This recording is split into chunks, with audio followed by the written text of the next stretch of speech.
This is Valley News Live at 5. We begin with breaking news. The man accused of killing and dismembering 19-year-old Destiny Avery last April has withdrawn his guilty plea and has asked to take the case to trial. 27-year-old Ethan Broad pleaded guilty last month to second-degree intentional murder of Destiny Avery. Broad admitted to stabbing Avery in the throat with a knife, hitting her over the head with a pipe, and bringing her body to his garage where he dismembered it and threw it in the trash. Avery's body was found in the Clay County landfill in late April after a two-day search. In what was supposed to be a sentencing hearing this afternoon, Ethan Broad and his attorneys told a Clay County judge that Broad had changed his mind after pleading guilty in January. Destiny's family tells Valley News Live they are disappointed and angry and call Broad's latest actions the farthest thing possible from justice for Destiny. And tonight on Valley News Live at 10, in a story you'll only see here, we will speak with Destiny's mother about this emotional day. A 69-year-old Minnesota woman has pleaded guilty to shackling her 5-year-old foster child to a high chair for several hours. Federal court documents state Martha Ann Smith of the Red Lake Indian Reservation pleaded guilty to one count of felony child endangerment. Documents state Smith has admitted to endangering and neglecting the foster child since the child was just 3 months old. In October 2019, documents say she tightly bound the child's wrists and ankles to the sides of a high chair to prevent the child from eating food in the home during the night.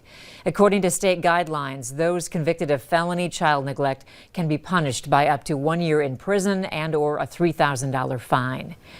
We are loving the warm-up, but having to remind ourselves to slow down on area roads. Let's get more on the slippery conditions from Hutch. Hey, Hutch. Andrea, good evening. Hello, everyone. Temperatures outside are awesome, but a few flakes fell today, and with frozen ground, frozen surface, some fog out there as well, creating very slippery conditions on area roads. So give yourself some extra stopping distance there. Many peak temperatures reached the teens today, including Fargo and Grand Forks right now. Grand Forks at 14, Hallock 16, and it is 15 degrees in Sisseton. Visible satellite shows this cloud deck that's been with us for the better part of the day. There was some sunshine, as you can see here in the trees of north central Minnesota for northern Beltrami, Baudette area in Lake of the Woods County and Roseau County as well. But it has caused, at times, some lowered visibility down to less than a mile out in the Brainerd area and 5 miles in Fergus Falls. You can see from our tower cam, we've got some soupy air out there. Temperatures slipping down towards zero. Not much wind, but more clouds than clear skies. Keeps us from getting too cold, Andrea. I'll have details on how low we go tonight. We're going to look ahead towards your Friday and beyond here in just a couple of minutes. We do continue our warming trend, but we're not done with winter yet. I'll have details in a moment. All right, thanks, Hutch. The so-called energy capital of the world continues to be mostly powerless. Many people in Texas have been without power for up to 72 hours. With the closing of many gas stations in the state, people are now lining up for propane. You may remember Katie Opperly, formerly with Valley News Live. She now lives in Waco, Texas, and today she told us how these conditions are unlike anything she experienced here in the Red River Valley.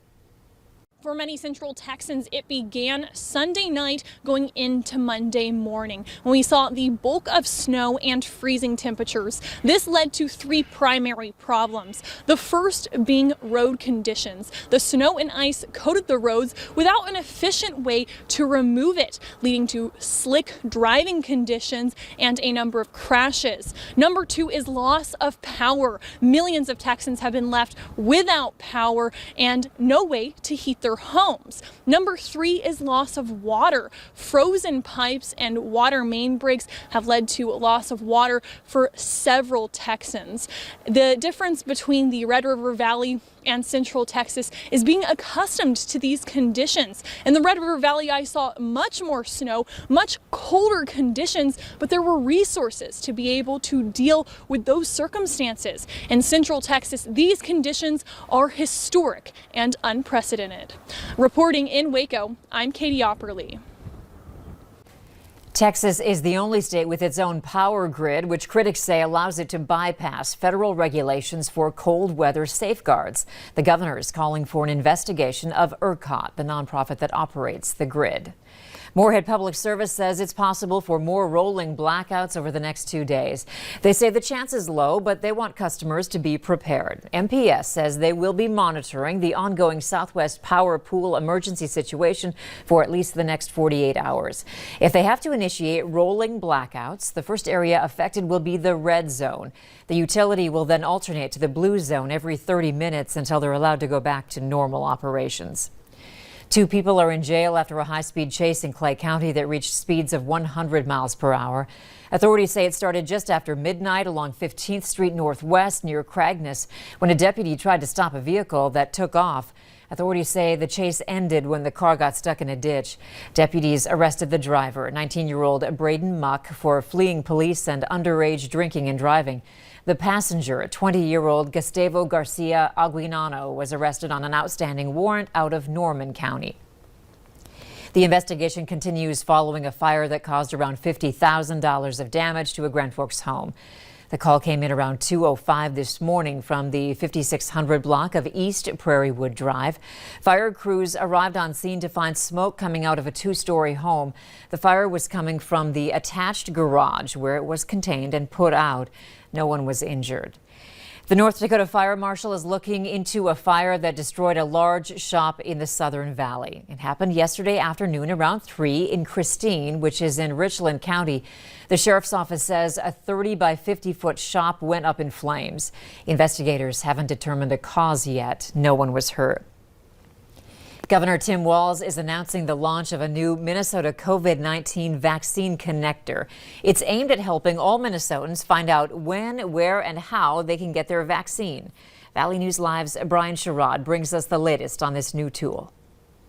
The Minnesota COVID-19 Vaccine Connector is a tool that helps people get the shot no matter where they live or their personal circumstances. Now, people who have not received the shot are encouraged to sign up on their website, regardless of their current vaccine eligibility status. Now, in signing up, Minnesotans will provide basic information like their contact information, demographic data, medical history, and employment. When a person becomes eligible, the connector will notify them and connect them to resources to schedule an appointment. Currently, the state is vaccinating healthcare workers, long-term care residents, pre-K educators, child care workers, and those over 65. Now, the state says demand for the vaccine exceeds supply, and people should remain patient as more vaccines continue to arrive. There will be no cost and no restriction time period for signing up. Brian Sherrod, Valley News Live.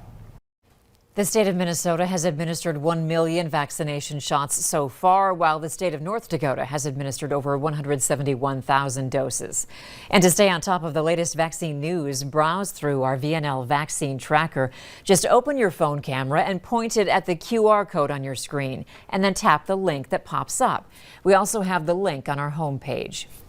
A Minnesota shelter is stepping in to save some pups from the winter weather down south. More than 70 dogs and a cat arrived at Underdog Rescue in St. Louis Park last night. They came from a southern Texas shelter that was overcrowded and had no heat. The cold temperatures led to the shelter's pipes freezing, which left the animals without running water. Volunteers drove 1,300 miles to get them. The animals will stay with foster families overnight until they're ready to adopt. A TV crew captures the moment a reporter was robbed at gunpoint while live on air in Ecuador. The sports journalist was filming a piece outside when a man wearing a face mask and holding a revolver demanded his phone. As the reporter pleaded with the robber, arguing that he's at work, the attacker turned the gun on the camera operator, who kept recording. The mugger then ran off with the camera operator's cell phone.